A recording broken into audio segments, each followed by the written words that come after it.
Haryana civil services examination 11 Feb 2024 को conduct होने जा रहा है। इसके प्रीलिम्स और मेंस को हमें कैसे प्रिपेयर करना चाहिए। इस एग्जामिनेशन में बैठने वाले स्टूडेंट्स बेसिकली 3 तरह के होते हैं। नंबर 1, जो इस एग्जाम में फर्स्ट टाइम बैठ रहे हैं, जिनका पहले से कोई बैकग्राउंड नहीं है,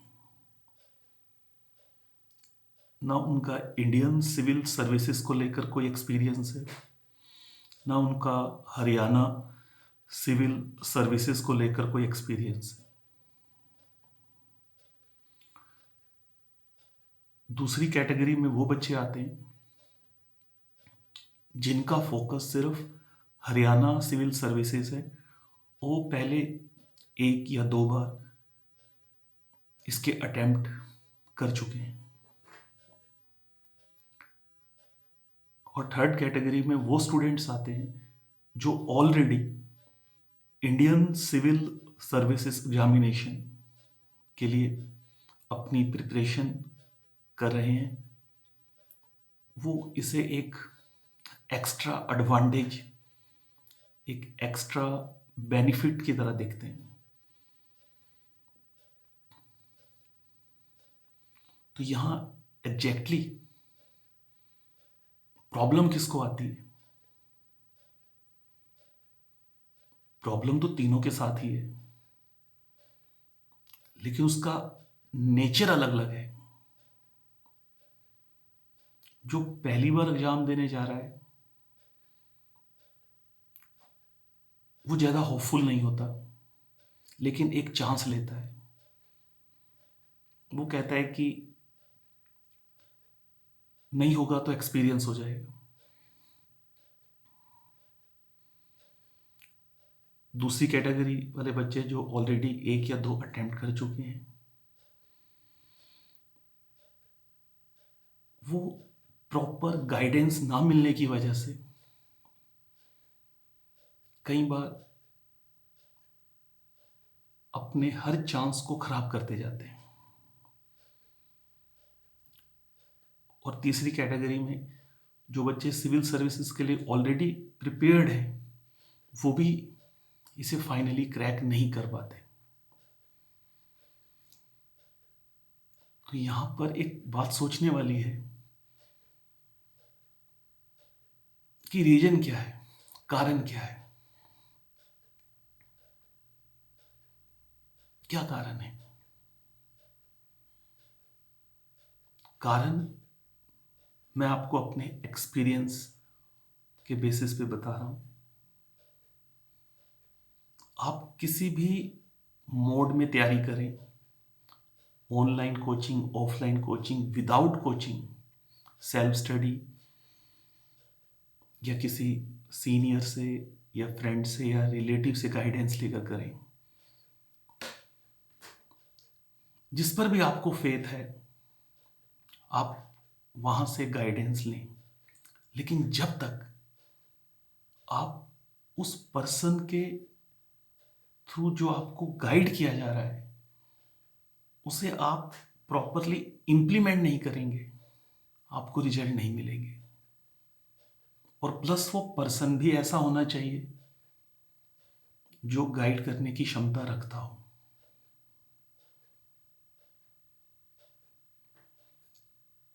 मल्टीपल गुरु नहीं हो सकते, मल्टीपल सोर्सेस नहीं हो सकते। ये अंत में असफलता को जन्म देते हैं। हिंदी साहित्य में एक लाइन आती है, वैसे तो पूरा ये एक दोहा है पर मैं एक लाइन बोल रहा हूं, एक साधे सब सधे। आप जब भी कोई कार्य करते हैं तो उसके एक बिंदु पर आके आपको अपनी पूरी एनर्जी को फोकस करना होता है। तो इस लेक्चर में मैं आपको एक ऐसी गाइडेंस प्रोवाइड कर रहा हूं कि आप इन तीनों में से किसी भी कैटेगरी के स्टूडेंट हैं, इसे अप्लाई करके देखिए, आपको रिजल्ट्स मिलेंगे। लेकिन जब आप इस गाइडेंस को अप्लाई करें तो ये ध्यान रखें, उस समय फ्लक्चुएट ना हो, इस पर पूरा फेथ करें, इस पे पूरी आस्था विश्वास के साथ इम्प्लीमेंट करें। अगर आप इस गाइडेंस को यूज करते हुए साथ में और भी कई मेथड टेक्निक को साइमल्टेनियसली अप्लाई करेंगे, रिजल्ट्स नहीं मिलेंगे, क्योंकि एक विचार दूसरे विचार की फ्रीक्वेंसी को खत्म कर देता है। जब हम कोई काम करते हैं तो हमारा ब्रेन वाइब्रेशंस छोड़ता है। तो आप अगर एक समय में पॉजिटिव, नेगेटिव, न्यूट्रल या मल्टीपल टाइप की वाइब्रेशन छोड़ रहे हैं तो रिसीविंग मोड में कैसे आएंगे? आप जुड़ ही नहीं पाएंगे अल्टीमेट जो यूनिवर्स की एनर्जी है, तो आपको रिजल्ट्स कहां से मिलेंगे? Right? Prelims, Haryana civil services के प्रीलिम्स का syllabus 100% Indian civil services examination के साथ मैच करता है। तो डिफरेंस कहां है?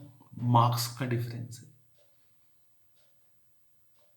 और सी सेट के क्वेश्चंस के नंबर कुछ ज्यादा है। 100 क्वेश्चंस पेपर 1 में इन जनरल स्टडीज, जिसे हम सामान्य अध्ययन कहते हैं। 100 question in paper 2 C set, जिसे हम सिविल सर्विसेज एप्टीट्यूड टेस्ट कहते हैं।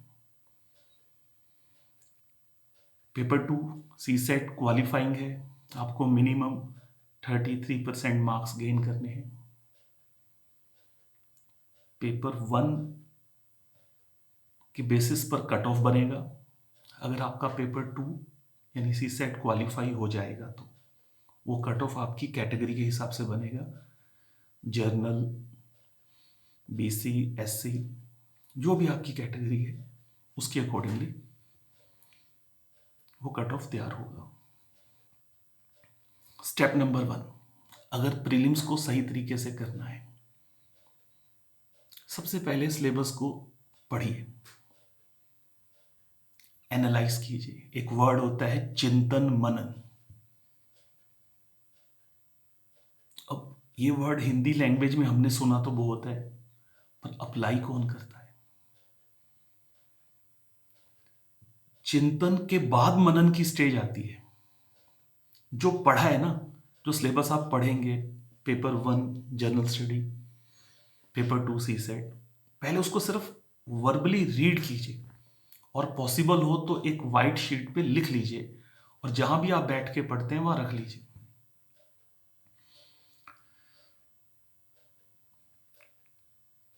जब आप उसको पढ़ेंगे और अगर आपके ब्रेन ने यस कर दिया तो आपका चिंतन का प्रोसेस शुरू हो जाएगा।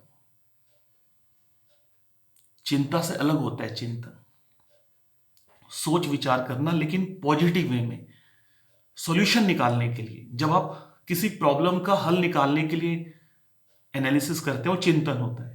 तो जैसे आप सिलेबस को लिखेंगे, चिंतन करेंगे, अगर आपने पहली स्टेज क्लियर कर ली तो मनन शुरू हो जाएगा। मनन मतलब आपका जो इंटरनल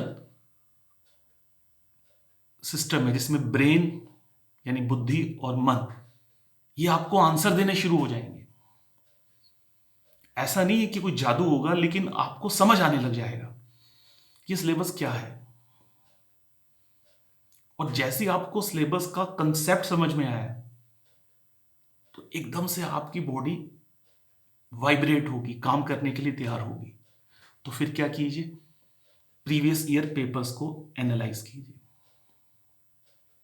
2 चीजें बताई मैंने। सबसे पहले सिलेबस को रीड कीजिए। Syllabus Haryana public service commission की वेबसाइट पे पीडीएफ की फॉर्मेट में अवेलेबल है, वहां से डाउनलोड कर लीजिए। नेट पे भी टाइप करके ढूंढेंगे तो मिल जाएगा, नहीं तो सेम सिलेबस है इंडियन सिविल सर्विसेज प्रीलिम्स का, वो यूज कर लीजिए। सिलेबस को रीड किया, एनालिसिस किया, उसके बाद एक डीप थिंकिंग स्टेज में पहुंचे तो फोकस, मैंने कहा जो वाइब्रेशन क्रिएट होगी वो फोकस की तरफ ले जाएंगे आपको।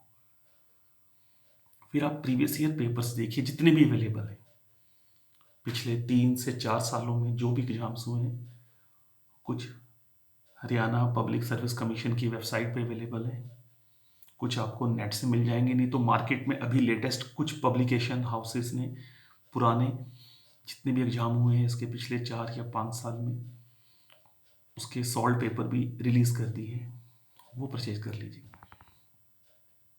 वैसे बेटर है कि आप पिछले 2 बार के पेपर ही देखिए, उससे पीछे मत जाइए, क्योंकि जो पैटर्न इन्होंने अब चेंज किया है वो पिछले आपको 2 प्रीलिम्स को देखकर क्लियर हो जाएगा।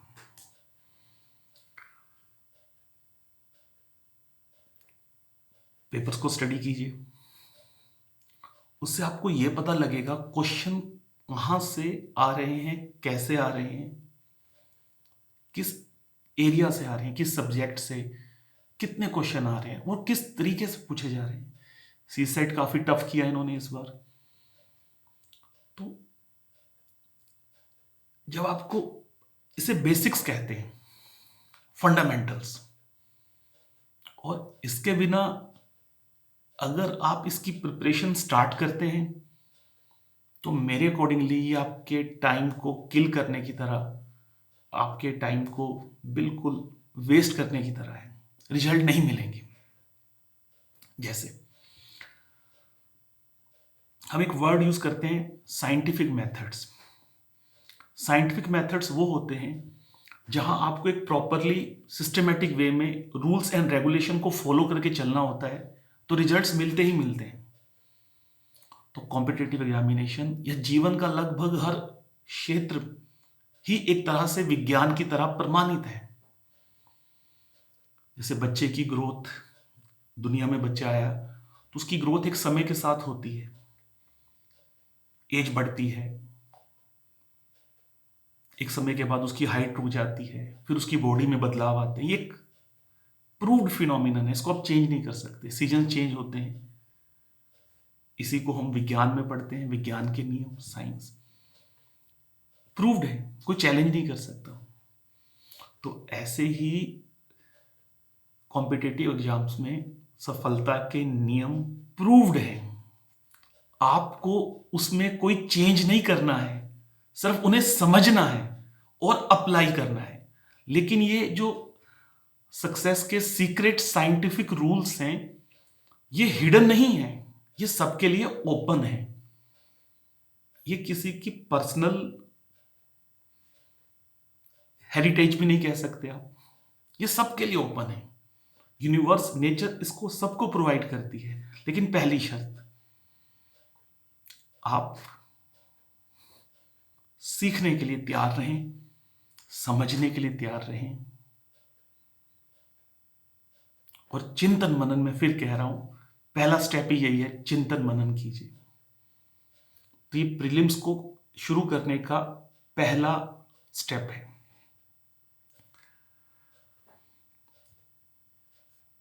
अब अगर हम देखें तो डेज तो ज्यादा नहीं रह गए, लेकिन अगर आप में करने का जज्बा है, डिटर्मिनेशन है, तो इम्पॉसिबल भी कुछ नहीं है। तो एक बार जब आप सिलेबस को और प्रीवियस ईयर पेपर्स को देख लेंगे तो इसके बाद आपको क्या करना है, आपको अपना एक रोड मैप बनाना है, अपने अवेलेबल टाइम, अपने अवेलेबल रिसोर्सेस, और जो भी इससे पहले आप कर रहे हैं उसको ध्यान में रखते हुए, और प्रीलिम्स की प्रिपरेशन के अंदर कौन सी बुक्स पढ़नी है, कहां से मैटर को स्टडी करना है, फिर लास्ट में एमसीक्यूज कैसे करने हैं, ये सेकंड नंबर पे आता है। अब मान लीजिए आप बिल्कुल स्टार्टिंग में ही है, फर्स्ट टाइम ही इसी अटेम्प्ट में बैठने जा रहे हैं, फिर तो आप 30 डेज में किताबें तो खत्म नहीं कर सकते, एक ओवरव्यू ले सकते हैं सिलेबस का। तो ज़्यादा बेटर है कि आप प्रीवियस ईयर पेपर सॉल्व करें, टेस्ट सीरीज को सॉल्व करें जहां से भी आप उसको अपने लिए अवेलेबल कराना चाहते हैं, और जितने भी दिन आपके पास हैं उसमें आप सभी सब्जेक्ट्स को एक समरी मोड में पढ़िए। एक समरी मोड में उसके लिए बहुत सारे तरीके होते हैं, वो आप मेरे से बेहतर जानते होंगे। मार्केट से कोई एक बुक ला सकते हैं जो समरी मोड में आपको एक जस्ट क्रक्स दे रहा है, उसका अवेलेबल करा रही है। सीसेट 30 डेज में आराम से हो सकता है, बिल्कुल नए एक तरह से फ्रेश मोड में भी हो सकता है, उसमें कोई प्रॉब्लम नहीं है। तो उसकी एक प्रॉपर बुक परचेज कीजिए, जो बेस्ट बुक है। बेटर ये है पहले आप पुराने पेपर्स देख लीजिए, क्योंकि बुक से क्वेश्चन कभी मैच नहीं होते, टेक्निक्स भी मैच नहीं होती, सिर्फ कंसेप्चुअल क्लैरिटी होती है, प्रैक्टिस चाहिए होती है। सीसेट के लिए तो आपको daily minimum 1 mock test solve करना ही चाहिए, जिस तरह से उसको टफ किया जा रहा है। मेंस इस बार जो ये वाला अभी रिसेंटली मेंस का रिजल्ट आया, फिर इंटरव्यू सिलेक्शन हुई, एक चीज बड़ी नेगेटिव हुई कि जितनी वैकेंसीज थी उतने बच्चे मेंस भी क्लियर नहीं कर पाए। जितने बच्चों ने मेंस क्लियर किया वो टोटल सीट्स के मुकाबले बहुत नंबर कम था। इसने क्वेश्चन मार्क लगा दिया कि क्या बच्चों के राइटिंग स्किल्स में कोई इशू है, या पेपर बहुत टफ था, या कोई मार्किंग में कुछ पैरामीटर्स अलग थे। तो इन चीजों को तो हम नहीं जान सकते, ये तो सब एक सीक्रेसी मोड का पार्ट है। तो इससे आपको एक लेसन मिल सकता है कि राइटिंग में कहीं ना कहीं इशू तो रहा होगा, क्योंकि मेंस में ओनली 4 पेपर्स होते हैं हरियाणा सिविल सर्विसेज के, journal English, journal Hindi, journal studies और ऑप्शनल। दूसरी तरफ जो यूपीएससी का मेंस होता है उसमें तो पेपर आपके 9 होते हैं, इंग्लिश, हिंदी, ऐसे, 4 पेपर जनरल स्टडीज के, और ऑप्शनल के 2 पेपर होते हैं। तो as compare to Indian civil services mains, ये मेंस तो थोड़ा सिंपल ही है, बट फिर भी नहीं हो पाया। अब उसमें एक तो जो 2 लैंग्वेज के आपके पेपर हैं उनके मार्क्स मेरिट में जुड़ते हैं, लेकिन वो कोई एक्स्ट्रा ऑर्डिनरी या out of the box paper तो नहीं है। मैं आप लोगों को स्ट्रिक्टली समझा रहा हूं कि अपनी राइटिंग के ऊपर पूरा ध्यान दीजिए। स्टैंडर्ड मोड, स्टैंडर्ड फॉर्मेट में आपकी राइटिंग होनी चाहिए, यानी मानक स्तर के ऊपर जो एक भाषा के स्टैंडर्ड पैरामीटर्स होते हैं वो आपको फॉलो करने हैं। ग्रामेटिकली मिस्टेक नहीं होनी चाहिए, अगर कभी हो भी रही है तो पैराग्राफ या लाइन का मीनिंग चेंज नहीं होना चाहिए। और जिस भी मीडियम में आप पेपर लिख रहे हैं, इंग्लिश या हिंदी, आपका पेपर कंप्लीट होना चाहिए और आप वही लिखें जो पूछा गया है। तैयारी बहुत अच्छी होती है बच्चों की, फिर भी सिलेक्शन नहीं होती, तो कहीं ना कहीं इंप्लीमेंटेशन प्रोसीजर में गड़बड़ है। पेपर पूरा नहीं हुआ, वहां क्वेश्चन समझ में नहीं आए, या जो करके आए थे वो नहीं आए, तो हम उस हिसाब से क्वेश्चन को बना नहीं पाए, कोई भी कारण होगा, लेकिन रिजल्ट नहीं आया तो फिर अब क्या, जवाब देना मुश्किल हो जाता है। तो बेटर है कि आपका रिजल्ट बोले, वही बेटर है। तो मैं फिर आपको कह रहा हूं कि मेंस के लिए सबसे पहले अपने राइटिंग स्किल्स को एक अल्टीमेट लेवल पे लेके जाइए, तब आप एचसीएस बनने की सोचिए। ये एक हार्ड कोर कंडीशन है। पहले तो आपके राइटिंग स्किल्स स्टैंडर्ड के होने चाहिए, उसके बाद फिर प्रैक्टिस करके आपके चारों पेपर समय में पूरे होने चाहिए। जो पेपर 1 और 2 है, जनरल इंग्लिश और जनरल हिंदी, ये इसके लिए कुछ अलग से आपको प्रिपरेशन नहीं करनी होती। मार्केट में बहुत सारी किताबें मिलती हैं कॉम्पिटिटिव एग्जाम्स के लिए, जनरल इंग्लिश और जनरल हिंदी के लिए। उन्हें परचेज करके प्रीवियस ईयर मेंस के पेपर देखकर आप आराम से उन्हें क्रैक कर सकते हैं। लेकिन लैंग्वेज पे हमारी कमांड स्कूल छोड़ने के बाद लगभग खत्म हो जाती है। अब जिन्होंने स्कूल लेवल पर एफर्ट्स किए हैं बचपन में, उन्हें दिक्कत नहीं आती, पर जिन्होंने उस समय इन चीज़ों को लाइटली लिया, वो पूरी लाइफ ही प्रॉब्लम में रहते हैं। क्योंकि जिसकी राइटिंग पे कमांड नहीं है वो मेंस नहीं कर सकता, इम्पॉसिबल। उसके बाद जो जनरल स्टडी का पेपर है आपका, उसका लिंक मेन से लगभग 70 to 80% जुड़ता है। उसमें वर्ल्ड हिस्ट्री आ जाती है, इंटरनेशनल रिलेशंस आ जाते हैं, एक नया पार्ट इन्होंने ऐड किया हुआ है, स्टैटिस्टिकल एनालिसिस, ग्राफिंग होती है। बाकी चीज़ें आपकी वो मेन से ही जो सिलेबस प्रोवाइड है उससे भी मैच होती हैं। करंट अफेयर्स होते हैं, उनको रिलेट किया जाता है। अभी हरियाणा की मैंने इसलिए बात नहीं करी कि जो हरियाणा स्टेट का जो कंसेप्ट है, उसका जो भी हरियाणा स्टेट की हिस्ट्री, ज्योग्राफी, इकोनॉमी, अभी बात करता हूँ प्रीलिम्स और मेंस के लिए। पहले एक बार इसका स्टैंडर्ड फॉर्मेट बता रहा हूँ। ऑप्शनल आपने जो भी इंडियन सिविल सर्विसेज के लिए चूज किया होता है, सिलेबस सेम है, तो उनके लिए तो कोई प्रॉब्लम नहीं है। पर जो बच्चे सिर्फ हरियाणा सिविल सर्विसेज की प्रिपरेशन कर रहे हैं, उनको बड़े ध्यान से ऑप्शनल चूज करना होता है। फिर उसके सिलेबस के अकॉर्डिंगली बुक्स को मैनेज करना होता है, और ये देखना होता है क्वेश्चन किस तरह के आ रहे हैं। पैटर्न टफ होता जा रहा है, इसमें कोई डाउट नहीं है। ये मेरा पहला लेक्चर है जिसमें अभी मैं उतना ही बता रहा हूँ जितना आप लोग अभी समझ सकें। तो मैंने प्रीलिम्स के लिए आपको एक टेक्निक बताई, मेंस में मैंने कहा कि पहले राइटिंग पर एफर्ट कीजिए और साथ में सिलेबस को कवर अप कीजिए।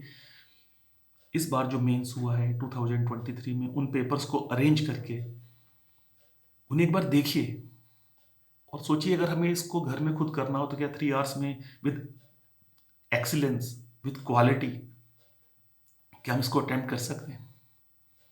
अब बात आती है हरियाणा स्टेट। हरियाणा स्टेट से रिलेटेड क्वेश्चंस प्रीलिम्स और मेंस में आते हैं, बिल्कुल आते हैं, पूछे जाते हैं। पर वो आपको तब समझ में आएंगे जब आप उन पेपर्स को एनालाइज करेंगे, नहीं तो ऐसे ही किसी से कुछ सुन के विश्वास मत कीजिए। बिल्कुल आते हैं, प्रॉपर आते हैं, डायरेक्टली भी आते हैं, इनडायरेक्टली भी आते हैं।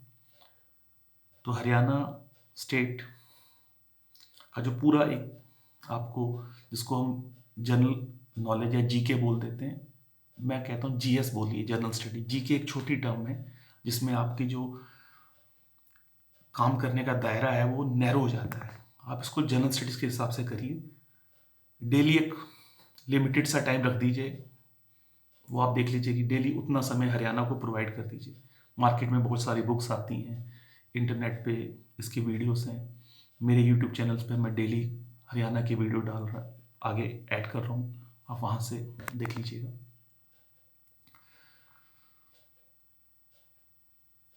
इसके बाद इंटरव्यू है, उसके बारे में भी आगे मत जाइए।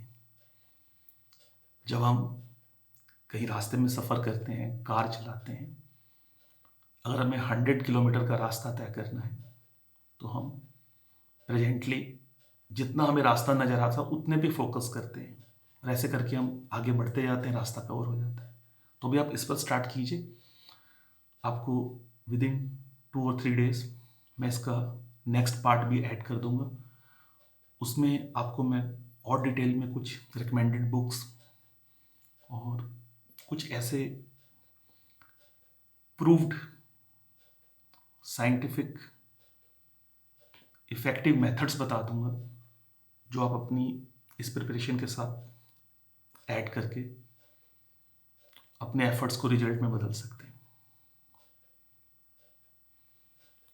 जितना आपको इस वीडियो में बताया गया है उसके अकॉर्डिंगली शुरू कीजिए, सिलेबस पढ़िए, प्रीवियस ईयर पेपर्स को देखिए, उसके बाद किसी से बात कीजिए। सीधा किसी से गाइडेंस मत लीजिए, सीधा जाकर किसी से क्वेरीज मत पुट कीजिए और सीधे कोई कल्पना भी मत कीजिए। पहले अपने बेसिक्स, अपने फंडामेंटल्स को मजबूत कीजिए।